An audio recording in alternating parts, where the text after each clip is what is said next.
धीरे धीरे और कठिन होती जा रही है। पहले कहा अन्न त्याग दो, अन्न त्याग दिया, फल और जल पर है। फिर कहा फल भी त्याग दो, केवल जल पे है। अब कहते हैं जल भी त्याग दो। फल अन्न जल सब त्याग दिया। अंत में ध्रुव जी ने अपनी सांसें रोक ली। अब ऐसा तो हुआ नहीं है कि भक्ति करते करते किसी की मृत्यु हो जाए।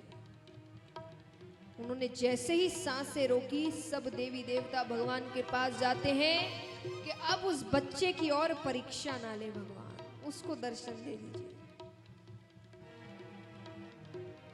और भगवान नीचे आते हैं, विराट रूप में ध्रुव जी को दर्शन देते हैं। अब वो तो नेत्र बंद कर कर खड़े हैं। भगवान कहते अरे पुत्र उठो।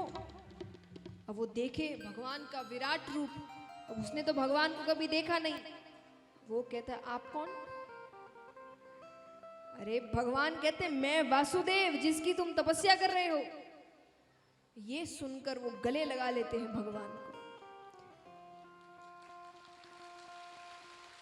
बोलिए विष्णु भगवान की। भगवान उनको अपनी गोद में बैठाते हैं। भगवान कहते कहो क्यों बुलाया तुमने मुझे, क्या पूछना है तुमको?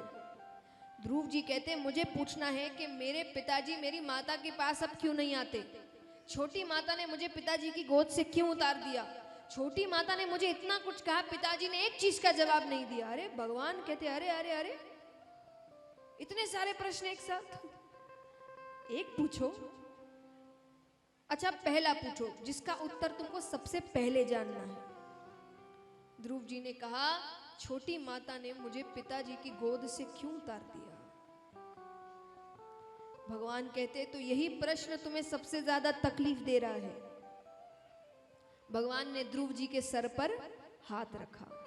हाथ रखते ही साक्षात मां सरस्वती उनके मस्तक पर बैठती है, ज्ञान उनके मस्तक पर बैठता है।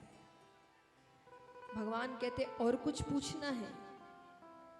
ध्रुव जी कहते सारे उत्तर मिल गए, सब समझ में आ गया मुझे। क्या सच है, क्या झूठ है, कौन सा रिश्ता सच्चा है, कौन सा रिश्ता झूठा है, किसका आश्रय लेना है, किसको केवल निभाना है।